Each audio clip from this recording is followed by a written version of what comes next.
ICC champions trophy 2025 ஐந்தாவது போட்டி Pakistan India கடையில் நடக்க போது அதோட ஃபேண்டசி ப்ரிவ்யூ பார்க்க போகிறோம். இந்தியா முதல் போட்டியில் ஜெயிச்சிருக்காங்க, பாகிஸ்தான் முதல் போட்டியில் தோத்துருக்காங்க. இந்த போட்டி பாகிஸ்தானுக்கு முக்கியமான போட்டி. இந்த போட்டியில் தோத்தாங்கன்னா சீரியஸை விட்டு வெளியில் அப்படிங்கிற அந்த நிலைமை இருக்குது. பாகிஸ்தானில் சாம்பியன்ஸ் டிராஃபி நடந்தும் செமிஃபைனலுக்கு கூட போக முடியாத சூழல் உருவாகுமோ அப்படிங்கிற மாதிரி ஒரு கேள்வி இருக்குது. இந்தியா பொறுத்த வரைக்கும் ஸ்ட்ராங்காக இருக்காங்க. சாம்பியன்ஸ் டிராஃபிலேயே அதிக முறை வெற்றி அப்படின்றது இந்தியாவுக்கு தான் கிடச்சிருக்கு. அந்த வகையில் பெஸ்ட்டுன்னு சொல்லணும். February 22 2 PM அவங்களோட டைம், நம்மளோட டைம் 2:30 PM ஸ்டார்ட் ஆகுது. @MSC Cricket 11 அப்படின்னு சர்ச் பண்ணி டெலகிராமில் ஜாயின் பண்ணிக்கோங்க. குழப்பம் இருந்ததுன்னா டாப் கமெண்ட் லிங்க் இருக்குது, கிளிக் பண்ணி ஜாயின் பண்ணிக்கோங்க. XL11 ஸ்மால் லீக்குக்கு பெஸ்ட்டான ஒரு ஆப்பு. 100% TDS GST கிடையாது. ஸ்மால் லீக்குக்கு பெஸ்ட்டு. இதுக்கு காரணம் ரொம்ப குறைவான இன்வெஸ்ட்மெண்ட் நல்ல லாபம் கொடுக்குறாங்க. ஏன்னா கமிஷன் அவங்க குறைவாக எடுத்துக்கிறாங்க, ரெகுலர் ஃப்ரீ கான்டெஸ்ட் கொடுக்குறாங்க. அந்த வகையில் பெஸ்ட்டு XL11 பயன்படுத்திங்க. XL11 இன்ஸ்டால் பண்ணலைன்னா டாப் கமெண்ட் லிங்க் இருக்குது, கிளிக் பண்ணி இன்ஸ்டால் பண்ணி என்னோடய ரெஃபரல் கூட பயன்படுத்த மறக்காதீங்க.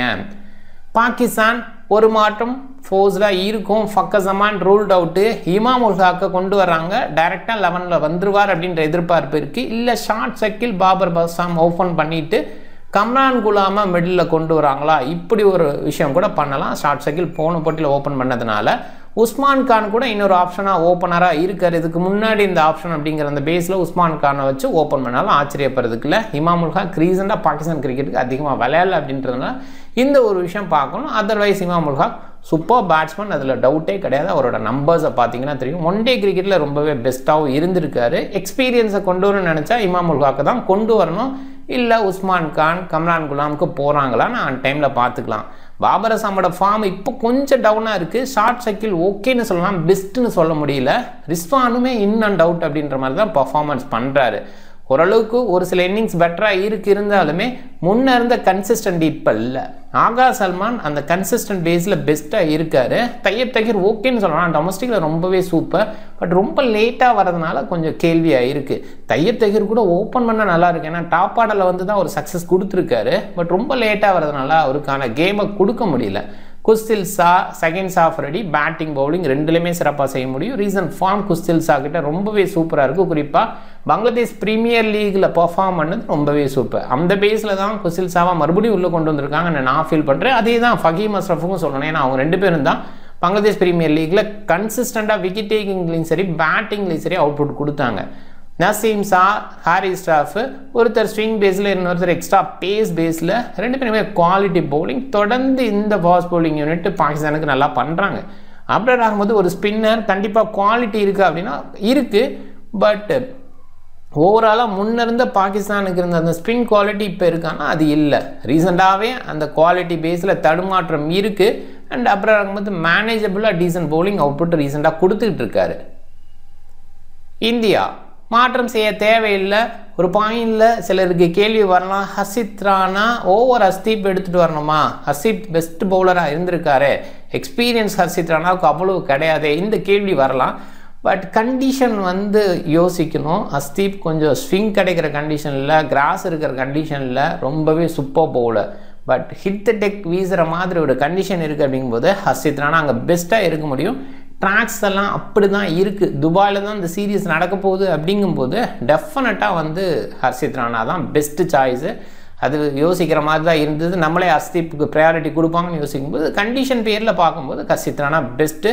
போன போட்டியில் அந்த இடத்துல நல்ல அவுட்புட்டும் கொடுத்தாரு. இனிஷியல் பாலில் கொஞ்சம் ஸ்விங் கொடுக்கலாம், அது ஹர்ஷ்தீப் வகையில் பெஸ்ட்டாக இருக்கும். அண்ட் கண்டிஷன் அந்த அளவுக்கு இல்லைங்கும்போது ஹர்ஷித் ராணா சைடு போகிறது தான் பெட்டர். அண்ட் பேட்டிங்லேயும் சின்ன கான்ட்ரிபியூஷன் ஹர்ஷித் ராணாவால் கொடுக்க முடியும்.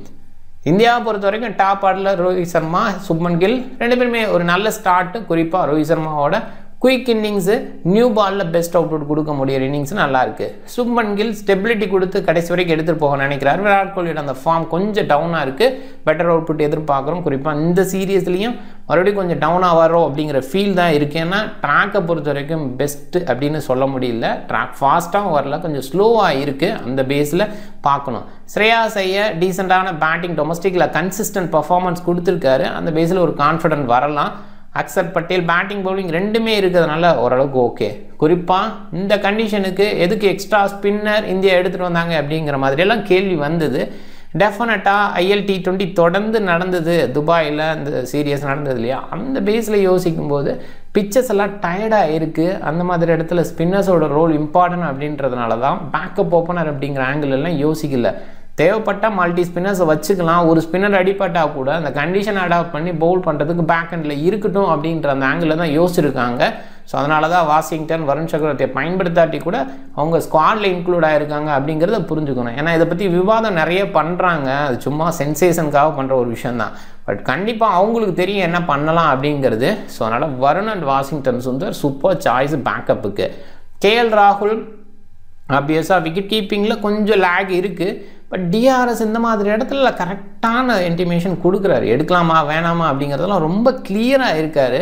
தோனி அளவுக்கு இருக்காருன்னே சொல்லலாம்.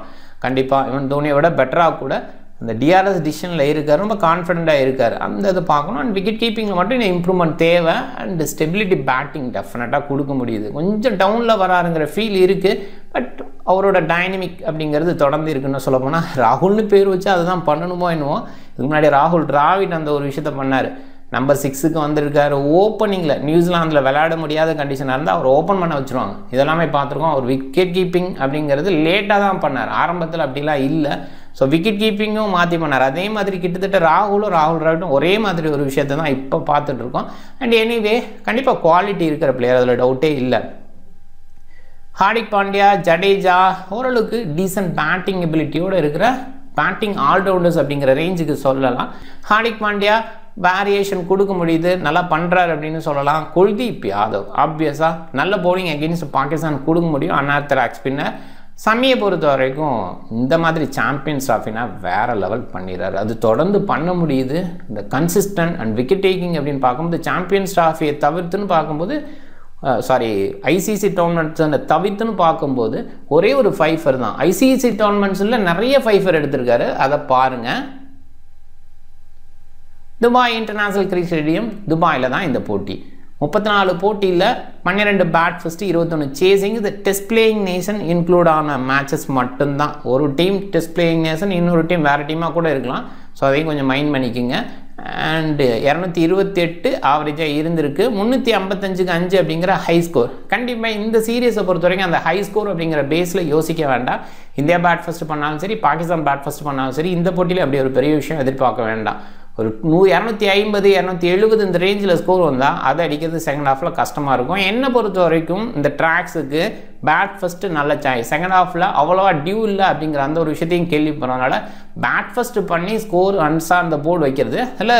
பாகிஸ்தான் மாதிரி டீமுக்கு எகென்ஸ்டாக இந்தியா அப்படி பண்ணால் தான் ரொம்பவே நல்லாயிருக்கும். ஏன்னா பாகிஸ்தான் ப்ரெஷர் ஆவாங்க. ப்ரெஷர் ஹேண்டில் பண்ணுறதுல பாகிஸ்தான் மாதிரி ஒஸ்ட் டீம் இல்லைன்னே சொல்லலாம். அந்தளவுக்கு போகிறதுக்கு வாய்ப்பு இருக்கனால இந்தியா பேட் ஃபஸ்ட்டு பண்ணால் நல்லது. சேஸ் பண்ணாலும் இந்தியா ஓரளவுக்கு நல்லா பண்ணுறாங்க. அண்டர் லைட் கொஞ்சம் பெட்டராக பேட்டுக்கு வரும் அப்படிங்கிற ஒரு விஷயம் இருந்தால் கூட பிச்சு டயர்டாக இருக்கிறதுனால செகண்ட் ஹாஃப் கொஞ்சம் டஃப் தான்.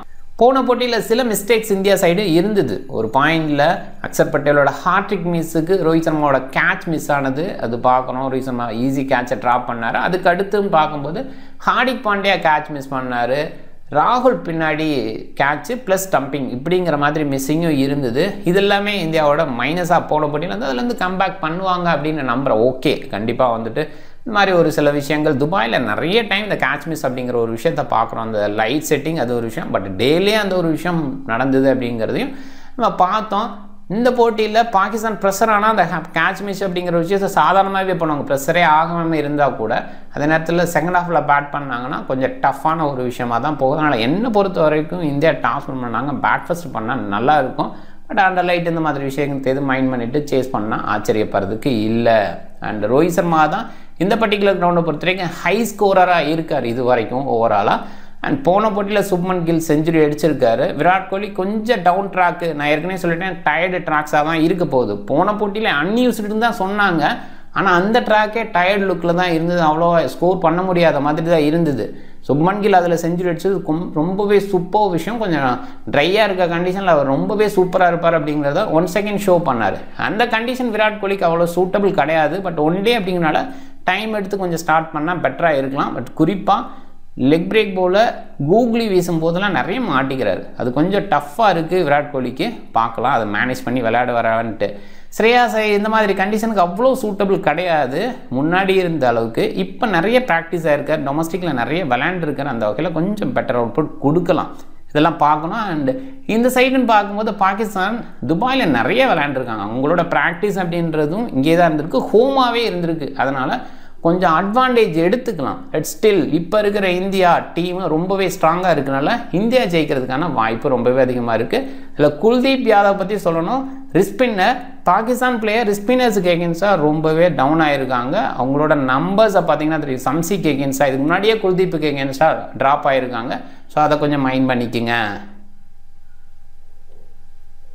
பாகிஸ்தான் பவுலிங் பேஸில் ஷார்ட் சைக்கிள் ஒரு ஆப்ஷன் தான். அந்த பெரிய அளவுக்கு யோசிக்க மாட்டாங்கன்னு நினைக்கிறேன். ஆகாஷ் சல்மான், குஸ்தில் ஷா, செகண்ட் ஷாஃப்ரிடி, நசீம் ஷா, ஹாரிஸ் ஷாஃப், அப்ரர் அகமது. போன போட்டியில் ஆகாஷ் சல்மானுக்கு ஓவராக குஸ்தில் ஷாவை பயன்படுத்தினாங்க. குறிப்பாக லெஃப்ட் ஹேண்டர்ஸுக்கு எகென்ஸ்டாக கூட குஸ்தில் ஷாவை பயன்படுத்துறது கொஞ்சம் ஆச்சரியமாக இருந்தது. இன்னும் கொஞ்சம் பெட்டராக ஹேண்டில் பண்ணியிருக்கலாம் அப்படின்னு தோணுச்சு.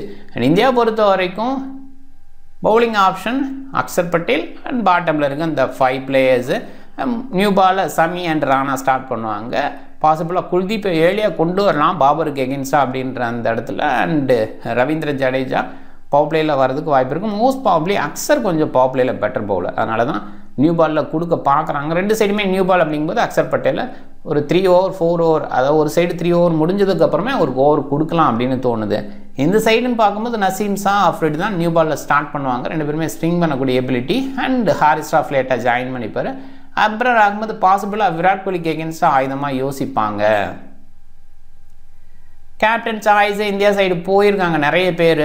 இந்தியா பக்கம் போகிறது சேஃப் சாய்ஸ் அப்படிங்கிற மாதிரி இருந்திருக்காங்க. ரோஹித் சர்மா, கில், விராட் டாப் 3. அது இந்த சைடுன்னு பார்க்கும்போது ரிஷ்வான், ஆகாஷ் சல்மான், சகின் அஃப்ரிடி கொஞ்சம் யோசிக்கலாம். ஆகாஷ் சல்மான் ரீசெண்டாக பேட்டிங்கில் கன்சிஸ்டன்ட் கொடுத்துருக்காரு. லெஃப்ட் ஹேண்டர் நிறைய இந்தியா சைடு இல்லை, அக்ஷர் பட்டேல் தான் சொல்லணும். அஃப்ரிடி பவுலிங் பேஸில் ஏர்லியாக கொஞ்சம் பர்ச்சேஸ் கிடச்சாலும் இல்லை லேட்டாக பர்ச்சேஸ் கிடச்சி அண்ட் பேட்டிங்கில் ஒரு 20-30 ரன்ஸ் அடித்தா நல்ல ஒரு அவுட்புட் கொடுக்கலாம். ஷார்ட் சைக்கிள், நசீம் ஷா, அப்ரர் அகமது, குல்தீப்பை குறைவாக பிக் பண்ணியிருக்காங்க. ஒரு பாயிண்டில் லெக் ஸ்பின்னர்ஸுக்கு எகென்ஸ்டாக இந்தியா வீக்காக இருக்கிறது அப்படிங்கிறத பார்க்குறோம். அந்த இடத்துல அப்ரரை யோசிக்கலாம். குல்தீப்பு ரிஸ்பின்னர் பாகிஸ்தான் ரிஸ்பின்னர்ஸுக்கு எகென்ஸ்டாக வீக்காக இருக்காங்க அப்படின்றனால குல்தீப்பை கொஞ்சம் யோசிக்கலாம். ஷார்ட் சைக்கிள், நசீம் ஷா கண்டிப்பாக குவாலிட்டி. நசீம் ஷா பவுலிங் பேஸில் கண்டிப்பாக முழுமையாக வீசுவார். ஷார்ட் சைக்கிள் டாப் ஆர்டரில் வர கொஞ்சம் கன்சிடர் பண்ணலாம். ஆகாஷ் சல்மான், சகின் அஃப்ரிடியை கேப்டன் ரீஜுக்கு கிராண்ட் லீக்கில் ட்ரை பண்ணுங்கள். பேட் ஃபர்ஸ்ட் பண்ணுறது கண்டிப்பாக நல்ல சாய்ஸ் அப்படின்னு நான் சொல்லுவேன். பட் ஆன் டைமில் என்ன மாதிரி கண்டிஷன் கொடுக்க போகிறாங்க, என்ன மாதிரி ட்ராக் கொடுக்க போகிறாங்க அப்படின்றத பார்க்கணும். அண்டு மோஸ்ட் ப்ராபப்லி அண்டர் லைட்டில் இந்தியா சேஸ் பண்ணால் ஆச்சரியப்படுறதுக்கு இல்லை. டீம் கிரியேட் பண்ணலாம். Wicket keeper Rizwan decent choice. ராகுல் கொஞ்சம் லேட்டாக வரதுனால யோசிக்கணும். பேட்டிங்கில் விராட் கோலி மிஸ் பண்ண நினைக்கிறேன். ரோஹித் சர்மா குயிக்காக ஆடுறாரு. நியூ பாலில் கொஞ்சம் பெட்டராக விளையாட முடியும். இந்த கிரவுண்டு அவருக்கான பெஸ்ட் ஸ்கோரை கொடுத்துருக்கு. அதனால் ரோஹித் எடுத்துக்கலாம். கில்லு, பாபர் அசாம் கூட மிஸ் பண்ணி போகிறது நல்லதுன்னு நான் நினைக்கிறேன். கொஞ்சம் டவுனாக இருக்குது ட்ராக் அப்படிங்கிறதுனால. ஹார்திக் பாண்டியா, அக்ஷர் பட்டேல், ஜடேஜா, ஆகாஷ் சல்மான், குஸ்தில் ஷா ஓவர்ஸ் அதிகமாக போடுறாரு அப்படின்றனால அஃப்ரிடி, சமி, குல்தீப் யாதவ் நல்ல சாய்ஸு. ஹாரிஸ் ஷாஃப், நசீம் ஷா அவங்களுக்கு கூட நான் மிஸ் பண்ணணும்னு நினைக்கிறேன். ஹர்ஷித் ராணா ஆப்வியஸாக நல்ல சாய்ஸு. ஸோ அப்போ யாரையாவது மிடில் மிஸ் பண்ணணும் அந்த இடத்துல யோசிக்கும் போது குஸ்தில் ஷாவை எடுத்துகிட்டு வேணால் நம்ம ஹர்ஷித் ராணாவுக்கு போய்க்கலாம். குஸ்தில் ஷா இருந்த பேட்டிங்கில் பேக் ஹண்ட் நல்லா விளையாட முடியும். இந்த பர்டிகுலர் கிரவுண்டில் அவ்வளோ ஈஸி கிடையாது பேக் ஹண்டில் பேட் பண்ணுறது, ஸ்கோர் பண்ணுறது அப்படிங்கிறது. 3 ரிஸ்க்கு கேப்டன்ஸ் கொடுத்துருந்தேன். 3 பேர்த்த மட்டும்தான் பாகிஸ்தான் சைடு எடுத்திருக்கேன். கேப்டன் இப்போதைக்கு மறுபடியும் கில்லு. அவருக்கு ஈகர் இருக்குது, ஸ்கோர் கன்சிஸ்டண்ட்டாக அடிக்கணுங்கிற மாதிரி அந்த மைண்ட் செட்டுக்காகவே கண்டிப்பாக கேப்டனாக ட்ரை பண்ணலாம். அக்ஷர் பட்டேல் நல்ல பவுலிங் கொடுக்குறாரு. ஆகாஷ் சல்மானை நான் வைஸ் கேப்டனாக போடுறேன். Double choice. ஆப்வியஸாக மறுபடியும் பவுலிங்கில் எவ்வளோ தூரம் பயன்படுத்துகிறாங்கிறது ஒரு கேள்வி தான். பட் ஸ்டில் பேட்டிங்கில் குவாலிட்டி அவரால் கொடுக்க முடியும். ஸ்பின்னரை ஹேண்டில் பண்ணி விளையாடுற விதம் நல்லா இருக்குது.